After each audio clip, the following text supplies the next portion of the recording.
बच्चों, मैं Prakash Chandra Tiwari chemistry teacher बोल रहा हूँ। आज मैंने आपको इससे पहले इम्पॉर्टेंट नेमिंग रिएक्शन का पार्ट 1 बताया था। आज मैं आपको इम्पॉर्टेंट नेमिंग रिएक्शन का पार्ट 2 बताने जा रहा हूँ क्लास 12 के स्टूडेंट्स के लिए। मैं प्रकाश सर बोल रहा हूँ और आज मैं, जैसा कि मैंने अभी आपको बताया कि मैंने पिछली क्लास में आपको इम्पॉर्टेंट नेमिंग रिएक्शन की कुछ रिएक्शन बताई थी जो क्लास 12 के स्टूडेंट के लिए इम्पॉर्टेंट है। आज मैं important naming reaction part 2 class 12 के बच्चों के लिए कुछ रिएक्शंस लेके आया हूं जो उनके बोर्ड के एग्जाम के लिए इम्पॉर्टेंट है। सबसे पहले मैं बात करूंगा एल्डोल कंडेंसेशन की। एल्डोल कंडेंसेशन को हम कहते हैं एल्डोल संघनन। बच्चों, ये कंडेंसेशन आप एल्डिहाइड और कीटोन दोनों के मध्य कर सकते हैं। मैं आपको दोनों के लिए दिखा रहा हूं। ये देखिए एस्टेल्डिहाइड CH3CHO CH3CHO, ये CH3CHO एस्टेल्डिहाइड है। यहाँ पे HOCCH3 लिखा है लेकिन CH3CHO पढ़िए, ये भी एस्टेल्डिहाइड है। ये दोनों एस्टेल्डिहाइड हैं, कार्बोनिल कंपाउंड हैं। इनके हमने 2 मॉलिक्यूल्स लिए। NaOH या K2CO3 की प्रेजेंस में इन दोनों का संघनन कराने पर हमको CH3CHOH OCCH3 ये दोनों आपस में जुड़ जाएंगे और जुड़ करके एल्डोल बनाते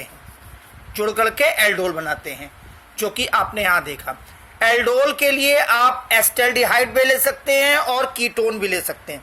यहाँ पर देखिए मैंने कीटोन लिया हुआ है। ये देखिए ऊपर देखिए मैंने एस्टेल्डिहाइड लिया हुआ था। ये देखिए एस्टेल्डिहाइड CH3CHO HOCCH3, ये भी CH3CHO ही है।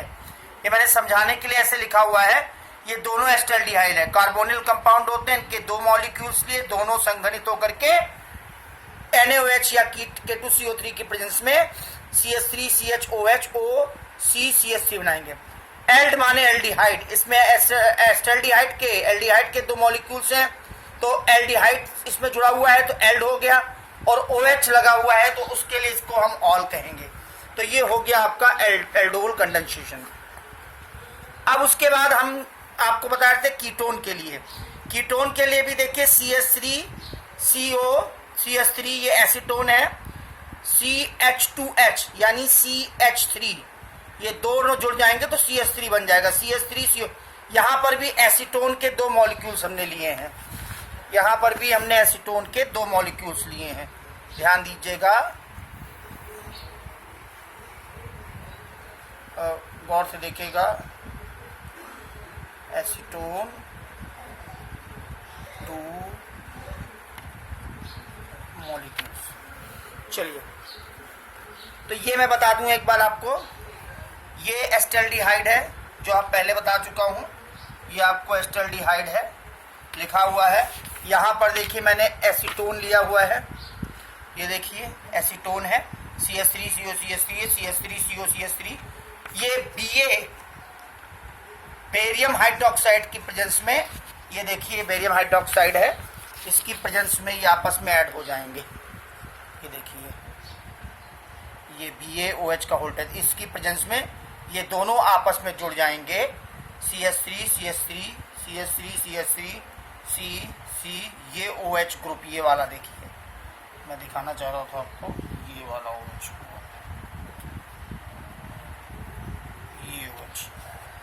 ये OH यहाँ पे, और बाकी CH2CO CH3 यहाँ पे है। इसको हम बोलेंगे डाई एसीटोनिल एल्कोहल। इसको क्या बोलेंगे? Diacetonyl alcohol. तो ये आपका एल्डोल कंडेंसेशन हो गया। अब अगर आपके एग्जाम में एल्डोल कंडेंसेशन आ जाता है तो आप एल्डोल कंडेंसेशन में चाहे एस्टेल्डिहाइड के 2 मॉलिक्यूल्स लेकर के उसका कंडेंसेशन करके एल्डोल बना दें, या एसीटोन के 2 मॉलिक्यूल्स ले लें, BaOH का होल ट्वाइस की प्रेजेंस में डाई एसीटोनिल एल्कोहल बनेगा। इसके बाद बारी आती है अगली रिएक्शन की। अगली रिएक्शन आपकी है कैनिजारो रिएक्शन। मैं बात कर रहा हूं कैनिजारो रिएक्शन की, ध्यान दीजिएगा। कैनिजारो रिएक्शन में देखिए हमने कैनिजारो रिएक्शन में मैं यहां आ गया हूं। कैनिजारो रिएक्शन है कैनिजारो रिएक्शन भी आपके यहाँ एग्जाम के लिए बहुत इंपॉर्टेंट है, उसमें मैं आपको बता देना चाहता हूँ। ये देखिए कैनिजारो रिएक्शन में ये मैंने लिया फॉर्मेल्डिहाइड, ये आपका फॉर्मेल्डिहाइड है,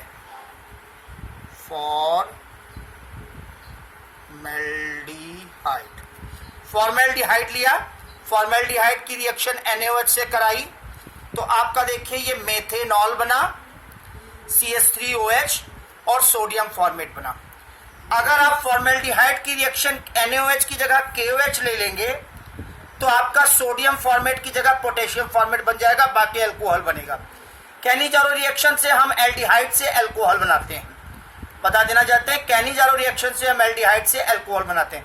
इसी तरह आप इसमें देखिए ये है बेंजल्डिहाइड, C6H5CHO, इसको हम बोलते हैं बेंजल्डिहाइड।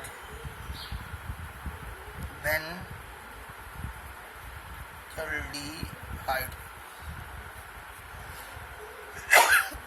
ये है बेंजल्डिहाइड C6H5CHO। इसकी भी NaOH या KOH के साथ रिएक्शन कराएंगे तो आप देखिए यहां पर C6H5CH2OH, ये बना बेंजिल अल्कोहल, बेंजिल अल्कोहल। और उसके बगल में सोडियम बेंजोएट बना, ये सोडियम बेंजोएट बना है। ठीक है, आप यहां पर अगर NaOH की जगह KOH ले लेंगे तो यहां पर सोडियम बेंजोएट की जगह पोटेशियम बेंजोएट बन जाएगा। तो मैं कहना ये चाह रहा हूं, ये आपको मैंने कैनिजारो रिएक्शन बताई है। कैनिजारो रिएक्शन में फॉर्मेल्डिहाइड से हम अल्कोहल बनाते हैं। यहां पर देखिए हमने फॉर्मेल्डिहाइड लिया, NaOH के साथ रिएक्शन कराई, मेथेनॉल मेथिल अल्कोहल और सोडियम फॉर्मेट बना। अब NaOH की जगह आप KOH ले लेंगे तो भी आपका मेथेनॉल बनेगा, बस सोडियम फॉर्मेट की जगह पोटेशियम फॉर्मेट हो जाएगा। यही चीज हम अगर बेंजीन ग्रुप के साथ करें तो यहां पर देखिए हमने बेंजल्डिहाइड लिया C6H5CHO, इसकी NaOH या KOH के साथ रिएक्शन कराएंगे तो NaOH के साथ कराएंगे तो बेंजिल अल्कोहल तो बनेगा ही बनेगा, C6H5CH2OH। उसके साथ यहां पर सोडियम बेंजोएट की जगह आप देखिए सोडियम बेंजोएट है, NaOH से सोडियम बेंजोएट की जगह अगर KOH यहां ले लेंगे तो पोटेशियम बेंजोएट बन जाए। ये है कैनिजारो रिएक्शन। इसके बाद अगली रिएक्शन की बारी है रीमैर-टीमन रिएक्शन। रीमैर-टीमन रिएक्शन में देखिए ये हमने फिनॉल लिया C6H5OH, इसकी रिएक्शन क्लोरोफॉर्म से कराई, CaCl3 ये क्लोरोफॉर्म है, ये सोडियम हाइड्रोक्साइड है। तो यहां पर देखिएगा, ध्यान से गौर से सुनिएगा मेरी बात का, फिर से मैं बता देना चाहता हूं। ये देखिए ये मैं रीमैर-टीमन, ये फिनॉल है, ये क्लोरोफॉर्म है CaCl3, ये है NaOH, यहां पे ये NaCl 3NaCl ये देखिए अलग हो गया। उसके बाद CH, यहां पे OH वाटर ग्रुप भी इससे देखिए निकल गया। यहां पे देखिए हाइड्रोक्साइड ग्रुप है, यहां पर भी है, इससे वाटर ग्रुप ही अलग हो गया। बाकी CHO बचेगा, वो आकर के इसमें जुड़ जाएगा। ये आपका देखिए फिनॉल का, यहाँ पे आप मैंने फिनॉल मॉलिक्यूल्स के रूप में लिखी है, यहाँ इसका मैंने अणुसूत्र लिखा है C6, मॉलिक्यूलर फार्मूला लिखा हुआ है C6H5OH। चूंकि ये C6H5 बेंजीन से बनता है, जब बेंजीन में से एक हाइड्रोजन निकल जाता है तो वो फेनिल ग्रुप में हो जाता है। ये देखिए आप यहाँ पे इसका मैंने बेंजीन का स्ट्रक्चर बनाया और यहाँ पे OH जोड़ दिया तो इतना फिनॉल हो गया, इतना लगाने फिनॉल हो गया। और यहाँ पे देखिए CHO जोड़ दिया हमने, ये आपका आर्थो मेटा पैरा पोजीशन आप जाते हैं तो ये आर्थो है। ठीक है, उसके बाद देखिए सैलिसिलिक एल्डिहाइड बना, मेन प्रोडक्ट ये सैलिसिलिक एल्डिहाइड है। इसके बाद बारी आती है फ्रैंकलैंड रिएक्शन की। देखिए एथिल ब्रोमाइड लिया, ये भी एथिल ब्रोमाइड है, एथिल ब्रोमाइड जिंक के साथ रिएक्शन कराएंगे तो ZnBr2 अलग हो गया और C4H10, 2 और 2 4 और 5 5 10 नॉर्मल ब्यूटेन। तो ये देखिए ये दोनों C2H4 और C2H4 आपस में जुड़ के C4H10 यानी नॉर्मल ब्यूटेन बना लेंगे और ZnBr2 अलग हो जाएगा, जिंक ब्रोमाइड अलग हो जाएगा। ठीक है, ये आपकी फ्रैंकलैंड रिएक्शन है। इसके बाद बारी आती है Hofmann bromamide reaction. Hofmann bromamide reaction में हाफमान ब्रोमोमाइड रिएक्शन की बात कर रहा हूं मैं। तो हाफमान ब्रोमोएमाइड रिएक्शन में हम करते क्या है, Br2 प्लस KOH की प्रेजेंस में एमाइड को एमीन में कन्वर्ट करते हैं। फिर बता दे रहा हूं, Br2 प्लस KOH की प्रेजेंस में एमाइड को एमीन में कन्वर्ट करता हूं। अब आपको बता देता हूं, यहां पर देखिए हमने CH3CONH2 लिया, इसको बोलते हैं एसिटेमाइड।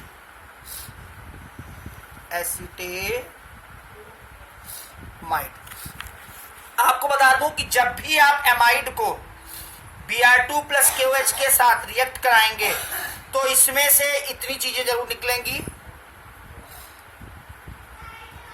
K2CO3 जरूर निकलेगा, KBr जरूर निकलेगा और वाटर जरूर निकलेगा।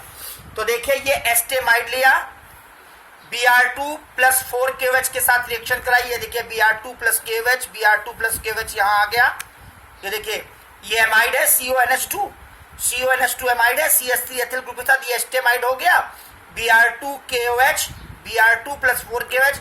अब देखिए ये NH2, यहाँ पे देखिए ये CH3 और NH2 मिलके मेथिलएमीन बना लेंगे, बाकी K2CO3 KBrH2O, K2CO3 KBrH2O निकल जाएगा। इसी प्रकार आप कोई भी देखें, हमने यहाँ ले लिया बेंजेमाइड ले लिया, C6H5CONH2 बेंजेमाइड ले लिया। बेंजेमाइड की भी अगर हमने Br2 प्लस 4KOH के साथ कराई तो एनिलीन बना। यहां पर जैसे मेथिलएमीन बना था, यहां पर देखिए C6H5, ये आपका बेंजेमाइड है,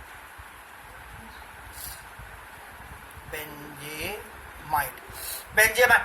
तो मैं कुल मिला के बता देता हूं, आप कोई भी एमाइड लेंगे, Br2 प्लस KOH के साथ रिएक्ट कराएंगे तो एमीन बनेगा, जिसमें से K2CO3 KBr और H2O निकल जाएगा। इन दोनों रिएक्शन में देखिए हमने एस्टेमाइड लिया है, उसकी Br2 प्लस KOH के साथ कराई, मेथिलएमीन अलग, K2CO3 अलग, KBr अलग, H2O अलग। ये तीनों देखिए प्रोडक्ट सिमिलर हैं, ये NH2 आके यहाँ जुड़ गया है। इसी तरह हमने बेंजेमाइड ले लिया Br2 प्लस 4KOH के साथ रिएक्शन कराने के लिए, तो यहाँ पे देखिए C6H5 और ये NH2 मिलके C6H5 बनाएंगे, ये CO Br2 4KOH, ये सब मिलके ये तीनों प्रोडक्ट बनाएंगे K2CO3 KBr और 2H2O। ठीक है, पोटेशियम और इसमें से अलग हो गया है, देखिएगा। अब इसमें के बाद अगली रिएक्शन की बारी आती है carbyl amine reaction. Carbyl amine reaction में देखिए ये एथिल एमीन हमने लिया है। आपको बता देते हैं ये एमीन का प्राइमरी टेस्ट है, कार्बिन एमीन का प्राइमरी टेस्ट होता है, ये एमीन का प्राइमरी टेस्ट है और बहुत इंपॉर्टेंट रिएक्शन है एग्जाम के लिए। इसमें बहुत बैड स्मेल आती है आइसोसाइनेट की। कोई भी एमीन लेंगे तो ये प्राइमरी टेस्ट है किसी एमीन का ये प्राइमरी टेस्ट है। मैं बता देता हूं, primary test of amine, primary test of amine. तो ये हमने एथिलएमीन ले लिया, इसकी क्लोरोफॉर्म के साथ और KOH के साथ रिएक्शन कराई, ये एथिल आइसोसाइनाइड बना, KCl अलग, वाटर। यही एथिल आइसोसाइनाइड की गंध से हम एमीन की पहचान करते हैं। बहुत इंपॉर्टेंट रिएक्शन है कार्बिल एमीन रिएक्शन। उसके बाद बारी आती है सैंडमायर रिएक्शन। सैंडमायर रिएक्शन की बात मैं कर रहा हूं, ये देखिए ये हमने लिया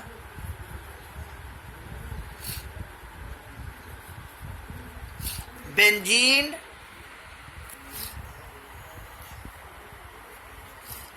die azonium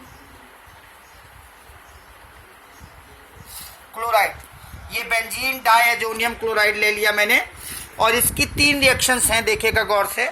benzene die azonium chloride की 3 रिएक्शन है। Cu2Cl2 की प्रेजेंस में HCl से कराएंगे तो क्लोरोबेंजीन बनेगा और N2HCl निकल जाएगा, ये N2, ये वाला N2 निकल जाएगा। और अगर इस बेंजीन डाई एजोनियम क्लोराइड की रिएक्शन Cu2Br2 की प्रेजेंस में HBr के साथ कराएंगे तो यहां से भी देखिएगा H और Cl अलग हो जाएगा, N2 नाइट्रोजन गैस बनकर अलग हो जाएगा और ये वाला ब्रोमीन इसमें आकर जुड़ जाएगा, ब्रोमोबेंजीन बनेगा। अगर इस बेंजीन डाई एजोनियम क्लोराइड की रिएक्शन आप Cu2Cn का होल ट्वाइस की प्रेजेंस में KCl से कराएंगे तो K और Cl, ये KCl अलग हो जाएगा, N2 नाइट्रोजन गैस अलग हो जाएगी और ये Cn आकर के जो ये KCl के साथ Cn है वो इसमें जुड़ जाएगा, ये बन जाएगा। तो ये बन गया क्लोरोबेंजीन, ये बन गया ब्रोमोबेंजीन और ये बन गया साइनोबेंजीन। तो इस प्रकार से मैंने आपको आज सैंडमायर रिएक्शन बताई। एक बार मैं फिर से रिपीट कर देना चाहता हूं, आज मैंने आपको सैंडमायर रिएक्शन बताई। ये बेंजीन डायजोनियम क्लोराइड है और बेंजीन डायजोनियम क्लोराइड की रिएक्शन Cu2Cl2HCl के साथ कराएंगे। इसकी प्रेजेंस में होगी, इसके साथ रिएक्शन होगी तो N2HCl अलग हो जाएगा और ये क्लोरोबेंजीन बनेगा। इसी तरह Cu2Br2 की प्रेजेंस में यहां से HCl अलग होकर ब्रोमोबेंजीन देगा, नाइट्रोजन अलग हो जाएगी और Cu2Cn का होल ट्वाइस की प्रेजेंस में साइनोबेंजीन अलग, KCl N2 अलग। बच्चों ये इंपॉर्टेंट नेमिंग रिएक्शन का दूसरा क्लास था और मुझे उम्मीद है कि आपको समझ में आया होगा। ठीक है, इसको ध्यान से समझिएगा, ये इंपॉर्टेंट नेमिंग रिएक्शन है आपके लिए। मैं प्रकाश तिवारी इस क्लास के लिए आपका धन्यवाद देता हूं, इसको ध्यान से पढ़िएगा। अगली क्लास में फिर मिलते हैं।